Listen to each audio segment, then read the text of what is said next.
Yo les amis, j'espère que vous allez tous très très bien, très content de vous retrouver pour une nouvelle analyse. J'aurais préféré que ce soit sur un match un petit peu plus intéressant que celui d'hier, donc la victoire du PSG 1-0 contre Leipzig. Il y a des choses à en dire, pour moi pas assez non plus pour en faire une analyse tactique approfondie. Alors récemment sur ces rencontres de Ligue des Champions, on a pris l'habitude, j'ai pris l'habitude de revisionner le match pendant la nuit, d'isoler quelques problématiques tactiques particulières, voilà, histoire de rentrer un petit peu plus profondément dans l'analyse qu'on peut faire d'un match. Aujourd'hui, je dois dire un peu la flemme de revoir cette rencontre une deuxième fois, j'ai préféré préserver mon sommeil et je vais vous livrer plutôt un débrief assez général, assez global de mes impressions sur la rencontre, revenir peut-être sur quelques thèmes récurrents des débats d'après-match pour juste vous dire un petit peu ce que j'en pense. Donc la première chose à éclairer, c'est la question: est-ce que le PSG a subi? Alors là, je répondrai peut-être de manière juste un poil plus nuancée que ce que j'ai pu voir ici et là. Je répondrai avec un oui mais. Oui, le PSG a subi dans le sens où à la mi-temps ils arrivent à 37% de possession, c'est leur pire total en Ligue des Champions depuis un match contre le Bayern en 2017. À la fin du match, 75,7% de passes réussies, c'est leur pire total en Ligue des Champions tout court, sous l'ère QSI. Donc voilà, forcément les stats mettent pas particulièrement en valeur la prestation du PSG. Mais en même temps, à chaque fois que le PSG s'est projeté, le PSG a fait mal, surtout en première mi-temps, où à chaque fois que Neymar ou Mbappé ont accéléré et ont réussi à se sortir, on va dire, de la mélasse de l'entrejeu, là où le match s'est beaucoup joué, même si c'est pas là que le match a été déterminé, dès que Paris s'est sorti un petit peu de là, Paris a fait mal, il y a eu des accélérations tranchantes, ça a pu être aussi via des passes assez osées, certaines presque caricaturales de Paredes, mais tout de même d'un point de vue technique assez intéressante. Le PSG a fait mal, le problème, donc on était là sur le oui mais, et là on va revenir sur le oui. Le problème, c'est qu'il n'y en a pas eu assez. Alors sur la première mi-temps notamment, la stat qui est assez parlante je trouve, c'est que Mbappé est le joueur qui touche le moins de ballons sur cette première mi-temps, 16 à égalité avec Goulachi, à égalité avec le gardien de Leipzig. Donc ça prouve bien à quel point ce 4-3-3 a été coupé en deux, à quel point Paris a eu du mal à se projeter dans ces zones-là. Le troisième joueur qui en a touché le moins, c'est Di Maria, donc voilà, c'est encore plus parlant. Neymar plus, parce qu'il a plus décroché, comme à son habitude. Mais voilà en gros ce qu'on peut dire sur cet aspect-là. Encore une fois, je nuancerai le tableau. Alors oui, le PSG a subi, n'a tiré que 8 fois au but, Leipzig 15, mais si on regarde l'expected goals, Leipzig s'est procuré des occasions de moins bonne qualité, je crois que c'est 0,93 XG, 1,14 pour le Paris Saint-Germain, donc voilà, un match assez pauvre en occasion globalement, mais c'est pas comme si Paris avait plié sans rompre. Paris a réussi à limiter dans une certaine mesure, ou en tout cas Leipzig n'a pas réussi à se procurer des occasions de grande qualité. Donc maintenant, sur quoi a tourné le match? Qu'est-ce qui a fait que Paris l'a emporté malgré le fait que Paris ait subi autant?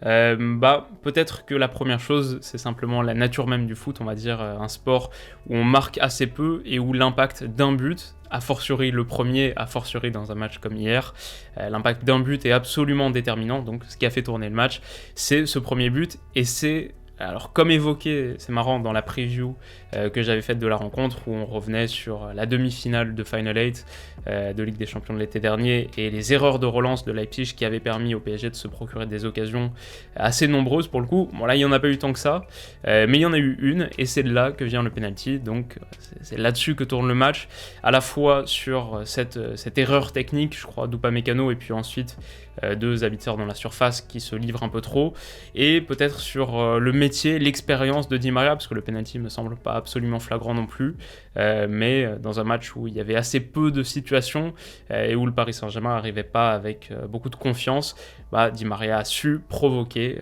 a su, on va dire, capitaliser sur la chance qu'il a eue pour faire passer Paris devant, et puis le penalty transformé par Neymar aussi, ça compte. Mais bon, quand on a dit tout ça, je crois qu'on n'a pas appris grand-chose. Oui, le match a tourné parce que Paris a marqué un but. D'autres choses qu'on peut évoquer, je pense que le match tourne pas mal sur le manque de justesse technique, le manque de réalisme de Forsberg et de Poulsen. Les deux ont eu des occasions, en tout cas des situations, certaines qui à mon avis ne compteront même pas, des tirs absolument dévissés, mais qui pourtant étaient dans des positions pas trop inintéressantes. Je pense que certains choix techniques auraient pu être meilleurs aussi à l'approche de la surface. Donc, s'il fallait distinguer un ou deux joueurs qui auraient pu faire pencher la balance dans l'autre sens, je pense que Forsberg et Poulsen, c'est plutôt des cibles propices. En même temps, je pense qu'on peut mettre en exergue la relative solidité défensive du Paris Saint-Germain. Alors, rien de parfaitement impressionnant. On n'a pas vu un mur. On a vu une équipe qui a concédé une grande partie de la possession, une grande domination territoriale en faveur de Leipzig, mais assez peu de big chances concédées, donc ça aussi ça joue. Et de manière générale, peut-être que si je devais ressortir une prestation individuelle intéressante, relativement intéressante, il y a d'abord celle de Marquinhos, mais peut-être aussi d'Abdou Diallo qui a pas fait d'erreur manifeste, et qui ensuite a été plutôt pas mal dans la résistance à la pression. Alors à nouveau en preview, j'avais parlé du fait que l'absence de Kimpembe pourrait manquer, un central dribbleur capable d'éliminer la première ligne de pression par un crochet court par exemple. Là, Diallo en a réussi deux crochets courts qui ont permis de battre la première ligne à 2 reprises, un en première, un en seconde il me semble. Et ça aussi ça a été plutôt positif, et le fait que Paris n'ait pas succombé à la pression de Leipzig, en tout cas dans son premier tiers, ça a empêché Leipzig de se créer encore plus d'occasions, ou des occasions de premier plan, et ça aussi je pense que ça a joué un rôle, peut-être pas le rôle le plus majeur du match, mais un rôle tout de même. Donc la suite maintenant, à quoi va ressembler la suite? Et ça c'est une question qu'on pourrait presque traduire par faut-il s'inquiéter pour le Paris Saint-Germain quand on se projette un peu du coup. Et plusieurs choses à dire, mais peut-être que la première c'est déjà qu'il faut souligner à quel point ce résultat est favorable, non, extrêmement favorable, oui, parce qu'il y a la victoire, mais il y a aussi la résolution de ce goal average. Paris reprend la tête au goal average particulier grâce à cette victoire 1-0, le fait de ne pas avoir concédé de but à domicile. C'est difficile de surestimer à quel point c'est critique pour la qualification. Maintenant, le PSG repasse deuxième, a totalement son destin entre ses mains, dans le sens où s'il fait le même résultat que Leipzig sur les 2 derniers matchs, par exemple si les deux perdent contre United et gagnent contre Başakşehir, ce sera le Paris Saint-Germain qui sera qualifié. Donc ça c'est vraiment dur à sous-estimer, super important. Bien sûr, le contenu reste quand même inquiétant sur une question de projection. Voilà, quand on pense que le PSG vise à remporter cette compétition, est-ce qu'il a montré là qu'il avait le niveau pour rivaliser face à des Bayern, Liverpool, etc. Évidemment non. Mais peut-être qu'on a vu aussi dans les 10 dernières minutes une lueur d'espoir. Je pense que tout le monde l'a vu. 10 minutes qui ont été illuminées par la présence de Marco Verratti. Et c'est vrai qu'on a presque tendance à l'oublier, vu à quel point il est souvent absent, et peut-être qu'on ne peut pas nécessairement compter sur sa présence lors des rendez-vous critiques qui se profileront peut-être par la suite. Mais quand on pense au Paris Saint-Germain, Neymar, Mbappé c'est bien, mais sans Verratti c'est tout de suite beaucoup moins fort, et il est peut-être, si on pouvait l'avoir à 100% de forme, il est peut-être le joueur presque le plus déterminant, ou le deuxième. Je préfère avoir Neymar et Verratti ou Mbappé et Verratti que Neymar et Mbappé sans Verratti, je pense qu'on peut dire les choses comme ça. Sur cette période de 10 minutes, il touche 27 ballons. Si on compare à Di Maria par exemple, qui en a touché 28 en 63 minutes, ou Danilo Pereira qui en touche 37 sur l'ensemble de la rencontre. Donc 27 pour Verratti en 10 minutes, 37 pour Danilo Pereira sur 90+, parce qu'il y a eu même 6 minutes de temps additionnel. Donc voilà, pour moi ça met autant en lumière la faiblesse de Danilo Pereira sur les phases avec ballon, ce qui était déjà un point que j'avais souligné dans mon analyse du match contre Manchester United.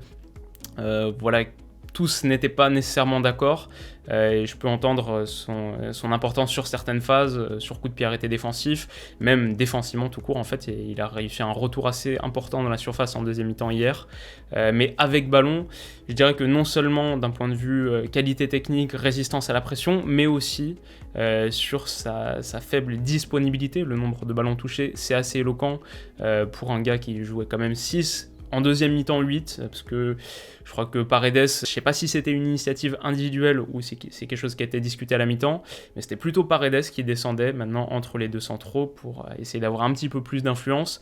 Danilo Pereira, sur ces phases, vraiment la différence avec Marco Verratti, elle est impressionnante.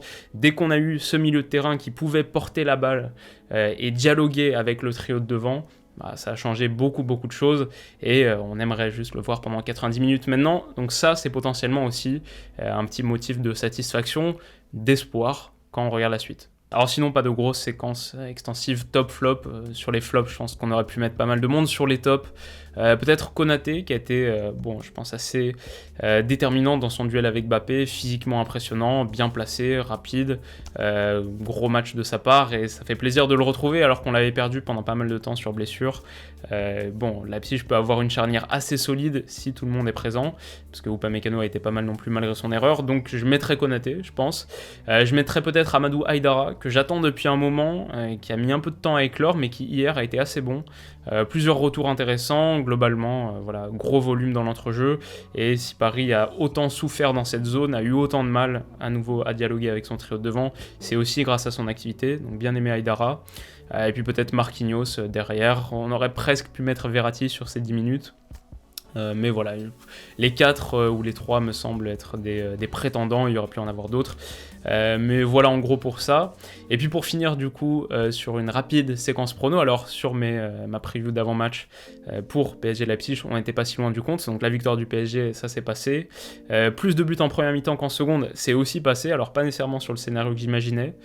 J'imaginais une première mi-temps encore plus prolifique, mais et peut-être qu'un rythme qui s'essoufflerait un peu plus en seconde, ça n'a pas nécessairement été le cas, en tout cas du point de vue de Leipzig. Mais en tout cas c'est passé et par contre la victoire 2-0 ou 2-1 du Paris Saint-Germain, ça c'est pas passé même si ça aurait pu. Donc voilà pour la séquence prono précédente. Pour la suivante, du coup juste pour les matchs de ce soir, j'en ai choisi 2 et le premier c'est la victoire de l'Inter contre le Real Madrid ce soir. Bon, ça on avait analysé vraiment en détail, très approfondi. Moi je trouve que c'était une vidéo qui était plutôt bien réussie et je vous la conseille, je vous mettrai un petit lien. On avait analysé en détail donc la victoire du Real Madrid contre l'Inter à Madrid, 3-2 il y a quelques semaines. Il y avait pas mal de choses intéressantes à en dire, mais ce qu'on avait souligné, c'est que la présence de Ramos d'un côté, l'absence de Lukaku de l'autre, parfois le foot c'est pas beaucoup plus compliqué que ça, ce soir c'est exactement l'inverse. Donc Lukaku revient, après avoir marqué notamment 2 buts et délivré 2 passes D ce week-end en Serie A, alors que Ramos, lui, ne sera pas là, et Benzema non plus. Ça fait voilà, un rapport de force assez déséquilibré sur tout simplement les forces en présence. L'Inter a véritablement besoin de points, besoin d'une victoire et à domicile. Donc tout ça à 1,96, ça me semble plutôt pas mal. Et puis ensuite, le deuxième pari, alors ça, je sais pas si je vous le conseille absolument, mais ma très très légère intuition qui pourrait totalement être sabordée par une victoire à 5-0, c'est possible aussi. Mais ma très légère intuition, c'est que ce Man City qui est en difficulté, qui a déjà 9 points dans son groupe, et qui est donc déjà assuré quasiment de la qualification, sans doute à la première place, et qui se déplace du côté de l'Olympiakos, qui lui a besoin de points, qui a montré des choses pas nécessairement inintéressantes, et qui à domicile du coup, disons simplement que victoire ou nul de l'Olympiakos quand c'est à 3,72 comme actuellement, je crois que c'est ça, 3,52 pardon, c'est... Peut-être que ça vaut le coup. En tout cas, comme j'avais cette petite intuition, j'aurais regretté de ne pas le dire si jamais ça se produit. Donc voilà en gros ce que je pense des matchs de ce soir. Je pense que c'est les 2 matchs que je regarderai. Parce qu'il y en a un à 19h, l'autre à 21h. Si ça vous tente, si vous voulez tenter ça sur BetClick, profitez de leur offre de bienvenue avec mon code promo Willou, et comme vous savez, ça m'aide toujours beaucoup, n'hésitez pas, je vous mets le lien qu'il faut en description. Du coup, de notre côté, on se retrouve très vite. Je pense pas qu'on analysera nécessairement les matchs de ce soir, mais on se retrouve ce week-end pour mon analyse. Alors, j'espère pour ma vidéo la plus... une vidéo que j'attends depuis très longtemps, que je travaille depuis très longtemps aussi, qui a le potentiel pour être une des meilleures vidéos de l'histoire de la chaîne. Voilà, c'est dit. Et j'espère que ça vous plaira tout autant. Donc, rendez-vous ce week-end pour ça. Et de notre côté, on se retrouve très vite. Si mon maillot vous a plu aussi, que vous voulez trouver d'autres maillots de ce type, que ce soit des maillots rétro ou un peu plus modernes, je vous mettrai le lien du site que j'utilise là en commentaire. Et voilà, c'est à peu près tout ce que j'avais à vous dire pour ce débrief express. Si la vidéo vous a plu, n'hésitez pas à mettre un petit pouce bleu. Si vous voulez pas rater les prochaines, vous pouvez vous abonner à la chaîne. Et de notre côté, on se retrouve donc très vite. Prenez soin de vous et passez une super journée. Bisous.